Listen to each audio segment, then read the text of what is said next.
हाँ तो बच्चों, इनवर्स ट्रिग्नोमेट्री फंक्शन में जो एग्जाम में आता है वो बता दिया गया है।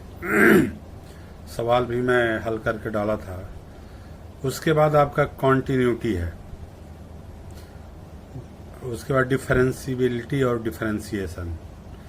तो कॉन्टिन्यूटी क्या है, तो लिमिट आप 11th में पढ़े थे, लिमिट ऑफ द फंक्शन। ठीक ना। तो कॉन्टिन्यूटी मीन्स उसका जो डिफिनीशन में लिखा हूँ, a function is said to be continuous at point x equal to a in its domain if and only if I double f limit x tend to a minus, यानी इसको left limit बोलते हैं, f x is equal to limit x tend to a plus, यानी right hand limit is equal to f I means value of function. ठीक ना। यानी कि कब कॉन्टिन्यूट होता है, limit x tend to a minus f x is equal to limit x tend to a plus f x is equal to f आई, यानी कि x equal to a पर जो फंक्शन की वैल्यू आएगी उसी बोलते हैं एल एच एल।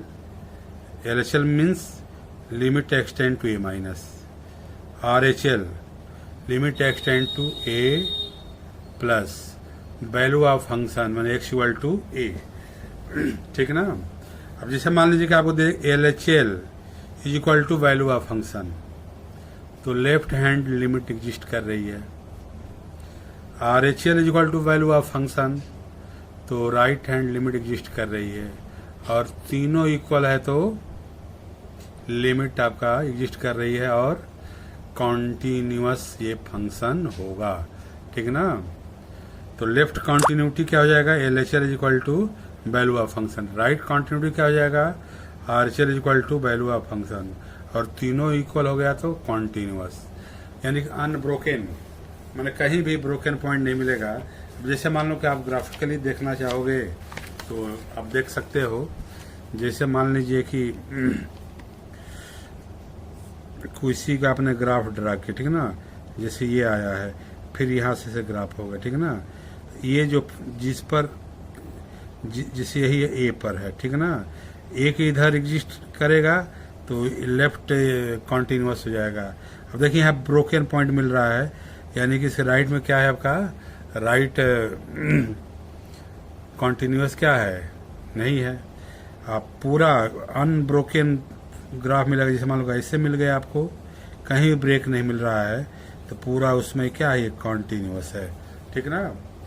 तो अपने डोमेन में देखते हैं, डोमेन के बाहर तो देखने का सवाल ही नहीं है। तो इस तरह आपका कॉन्टिन्यूटी ये फंक्शन होता है। ठीक। अब इसमें भी इसको हल करने के लिए कुछ इम्पॉर्टेंट फार्मूले हैं जो 11th में है, उसी को मैं एक बार लिख दिया हूँ। ठीक ना। 11th में एक बार चेक कर लीजिएगा, लिमिट निकालने आना चाहिए आपको। 11th में बताया गया, तो limit x tend to a है ना, x to the power n minus a to the power n upon x minus a, इसकी जो वैल्यू होती है n into a to the power n minus 1। ठीक ना। तो डायरेक्ट इसका यूज करते हो आप डायरेक्ट लिख सकते हो। ठीक है ना। हाँ ध्यान रखिएगा, x टेंड टू a की वैल्यू यदि रखते हैं 0/0 फॉर्म होगा तब ये होगा। ठीक ना। यदि 0/0 नहीं है तो इसकी वैल्यू ये नहीं होगी। देखो ए पुट करो, a to the power n minus a to the power n upon a minus a, 0 हो जाएगा नहीं, 0 अपान 0, इसको बोलते हैं इनडिटर्मिनेंट फॉर्म। ठीक है ना। तो जितने भी है सब 0/0 फॉर्म है, और उसको एडजस्ट कर दिया गया है ना, सिंप्लीफाई करके, एक्सपेंशन करके, ये 11th में बताए थे। तो ये फार्मूला आपका आया था। अगला है limit x tend to 0 sine x by x is equal to 1। ठीक ना। यानी साइन के बाद जो एंगल x है ये भी x होगा। ठीक ना। तो साइन x 0, इसकी वैल्यू क्या होगी, 1। ठीक ना। जैसे दे दिया कि sine x square upon x square, इसकी वैल्यू क्या आ जाएगी, 1। ठीक ना। इसमें भी याद रखिए एक्स अपान साइन एक्स, उसका भी वैल्यू 1 होगी। Sine inverse x by x, उसका भी 1 होगा। अब देखो यहाँ पर टेन एक्स बाई एक्स, इसका भी वैल्यू 1 होगा। Limit x tend to 0, tan x by x क्या होगा आपका 1। Limit x tend to 0, log 1 plus x upon x equal to क्या होगा 1। बेस, तो जो डिफाइन बेस है, बेस नहीं दिया तो नेचुरल बेस ही अपने आप ले लेंगे। ई जानते हो कि नेचुरल बेस निगेटिव बेस नहीं होता है, 0 नहीं होता और 1 नहीं होता है, इसीलिए बेस नहीं लिखा गया है। तो ऑटोमेटिक क्या हो जाएगा, ई। जो बेस लिख दिया तो उसी को लेकर चलोगे, ये सबकी वैल्यू 1 ही आएगी। Limit x tend to 0, a to the power x upon 1 upon x, इसकी वैल्यू क्या होगी log ए, ठीक ना। Limit x tend to 0, e to the power x upon x minus 1 equal to क्या आ जाएगा 1। अब 0 बाई 0 है, 0 पुट कर लीजिए, ई टू पावर 0 क्या हो जाएगा 1 माइनस 1 0 हो जाएगा। यहाँ एक्स की जब 0 रखो तो 0 अपान 0, तब जाके 1 होगा, ठीक ना। ई टू पावर एक्स का एक्सपेंशन भी बताए थे, याद होगा बहुत लोगों को, नहीं याद होगा तो समस्या ये है कि कंटिन्यूटी पढ़ाई में भी होता है, ठीक ना। LHL और RHL पढ़ाई में भी होगा, ठीक ना। जो पहले को पढ़ रहे हो वो भी याद रखो, अभी पढ़ रहे हो उसको भी याद रखो, और इसमें एबिलिटी रहेगी बाद में भी वो सब याद रहे, ठीक ना। तो कंटिन्यूटी रहेगी तो कोई भूलेगा नहीं और सवाल कर लो। तो ये फार्मूले याद रखिएगा। हाँ, याद रखना cos x by x, limit x tend to 0, ये 1 नहीं होता है, ऐसे भी 0 बाई 0 फॉर्म नहीं है ये। तो इतने फार्मूले याद रखिएगा, इसके आधार पर आपको सवाल करना है। तो कंटिन्यूटी कोई पूछेगा, what is the continuity of a function at a point a, तो लिखोगे function is set to be continuous at x equal to a if left hand limit equal to right hand limit equal to value of function, यानी कि limit exist करेगी और किसके equal होगी, उसके value of function.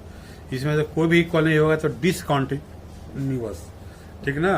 अब इस पर एक सवाल मैं लेके आपको समझा रहा हूँ, वैसे ही सवाल को आप करोगे, ठीक ना। तो एक सवाल मैं कर रहा हूँ, ध्यान से देखिए।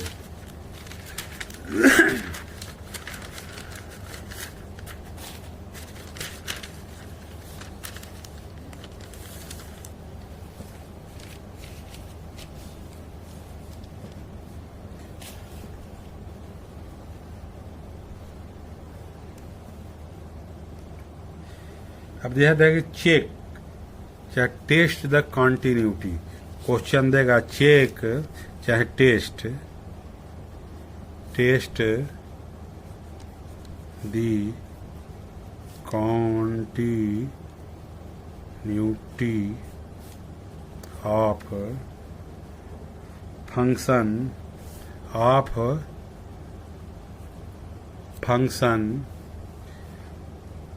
F x equal to mod x upon x if x not is equal to 0 1 if x equal to 0, ठीक ना। लिमिट में इसको बोलते हैं सिग्नम फंक्शन। सिग्नम फंक्शन का डोमेन क्या होता है,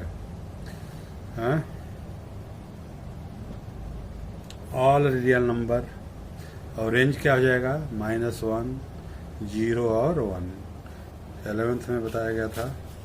अब इसको हमें चेक करना है कि कंटिन्यूअस है कि नहीं।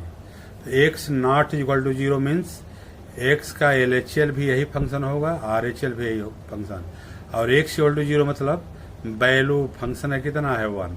अब यहाँ जो लिख दिया वही मानोगे, ठीक ना। 1 लिख दिया, चाहे 2 लिख दिया, चाहे 0 लिख दिया, ठीक है, तो वही आप लेकर चलोगे। तो अब LHL और RHL ऊपर वाला फंक्शन होगा, ठीक ना। तो ध्यान में रखिएगा, पहले LHL लिखोगे, लेफ्ट हैंड लिमिट, ठीक ना। लेफ्ट हैंड लिमिट, तो लेफ्ट हैंड लिमिट क्या है, a limit x tend to किस पॉइंट पर, जो दोनों में कॉमन पॉइंट है 0, यहाँ पे a बराबर क्या है 0, ठीक ना। तो 0 माइनस माने कि 1 1 है तो 1 माइनस 2 2 है तो 2 माइनस ए है तो ए माइनस एफ एक्स लिख देना। और एफ एक्स का मान क्या है, नॉट इक्वल टू 0 मतलब 0 माइनस और 0 प्लस दोनों के लिए ही दिया है, ठीक ना। तो limit x tend to 0 minus है, ठीक ना, मॉड एक्स अपॉन एक्स, ठीक। अब आपको इसको हटाओगे, put x equal to 0 minus h, ठीक ना, where h is the very small positive increment such that h tend to 0। देख लो एक्स टेंड टू 0 है ना, 0 रखोगे तो 0 इधर ये भी 0 हो जाएगा, यानी एच टेंड टू क्या हो जाएगा 0। अब हो जाएगा लिमिट एच टेंड टू 0। अब जहाँ जहाँ एक्स है वहाँ पर 0 माइनस एच पुट कर दो ये, तो 0 minus H upon 0 minus H. तो लिमिट में बताया गया था ना कि यदि 0/0 फॉर्म है तो एडजस्टमेंट करते हैं, एडजस्ट करिए, फैक्टर करिए, फैक्टर करिए, रैशनलाइज करिए, कुल मिला जुला कर ऐसा जुगाड़ लगाइए कि 0/0 रिमूव हो जाए, ठीक ना। लिमिट में यही बताया गया था 11th में, एच टेंड टू 0 तो मॉड माइनस एच, 0 माइनस क्या हो जाएगा, मॉड माइनस एच अपान क्या हो जाएगा माइनस एच, या लिमिट एच टेंड टू 0।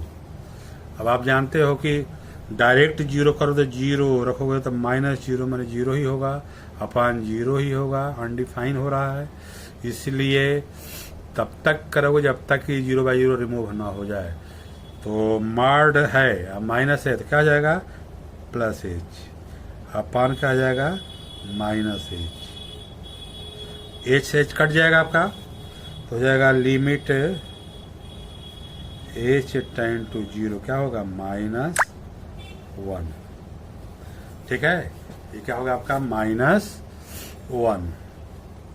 अब 0 पुट करिए, अब एच तो है नहीं कि 0 पुट करोगे तो सीधे क्या हो जाएगा -1। LHL क्या होगा आपका -1। ध्यान रखिएगा, यहाँ पर रख रहे तो अनडिफाइन हो रहा था, कैंसिल करा के रख रहे तो -1 आ गया, ये LHL हो गया। अब RHL है ना, लेफ्ट लिमिट हो गया ना, लेफ्ट का right hand limit, right hand limit, limit x tend to 0 plus, ठीक है ना, तो 0 प्लस माने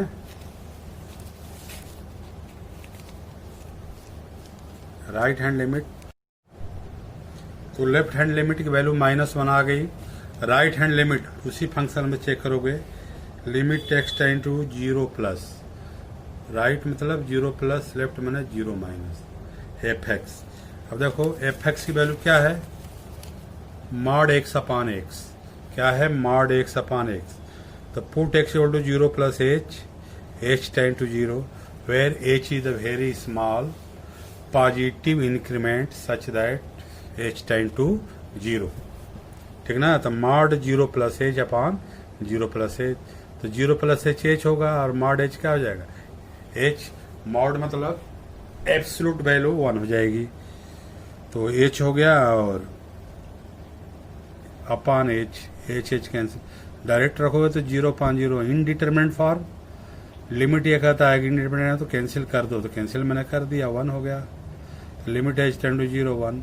अब एच का मान 0 पुट करिए तो यहाँ एच है नहीं पुट करोगे, यानी कि C1 बच गया कांस्टेंट 1 तो 1 हो गया। देखो LHL इज इक्वल टू, हाँ वैल्यू ऑफ फंक्शन मैंने डायरेक्ट एक्स इक्वल टू 0 दिया ही है 1, तो F0 इक्वल टू क्या है आपका 1 दिया है ना, F0 1, यहाँ देख लो एक्स इक्वल टू 0 को क्या दिया है 1, वही यहाँ पर F0 सीधे क्या लिख दोगे 1, ठीक है ना, ये 1 रख दिए। तो देखो LHL not equal to RHL, इसमें तो कोई भी इक्वल यदि नहीं है तो डिसकंटिन्यूस हो जाएगा, तीनों इक्वल होना चाहिए। तो लिखोगे LHL कितना है -1, RHL कितना है +1। अब वैल्यू ऑफ फंक्शन कितना है 1 है, यानी कि यही इक्वल नहीं है। मान लो कि ये इक्वल आ जाता तो वैल्यू ऑफ फंक्शन की तरफ जाते, तो उधर जाना ही नहीं, यही इक्वल नहीं है तो क्या लिखोगे, a function so function is discontinuous at x=0। अब इसमें एक क्वेश्चन पूछ सकता है कि लेफ्ट एग्जिस्ट कर रहा है कि नहीं कंटिन्यूटी या राइट कंटिन्यूटी। तो देखो RHL कितना है 1, अब वैल्यू ऑफ फंक्शन कितना है x0 पर, f=0 पर कितना है आपका 1 है, तो RHL भी 1 है और वैल्यू ऑफ फंक्शन भी 1 है, यानी कि राइट हैंड कंटिन्यूअस क्या है, ये एग्जिस्ट कर रही है। तो मैं एक सवाल बताया, ठीक ना, तो इसको ध्यान से मन से करिएगा। एक ही सवाल मैं इसलिए पढ़ा के छोड़ रहा हूँ कि एक सवाल करो, ठीक है, टाइम वेस्ट नहीं होगा, समझ लोगे तो सवाल में, अब सवाल ही इसमें मेन कराना है, ठीक ना। तो इसको ध्यान रखिएगा, कंटिन्यूटी 2 नंबर में देता है, तो इसको मन से करिएगा। बस बहुत बहुत धन्यवाद।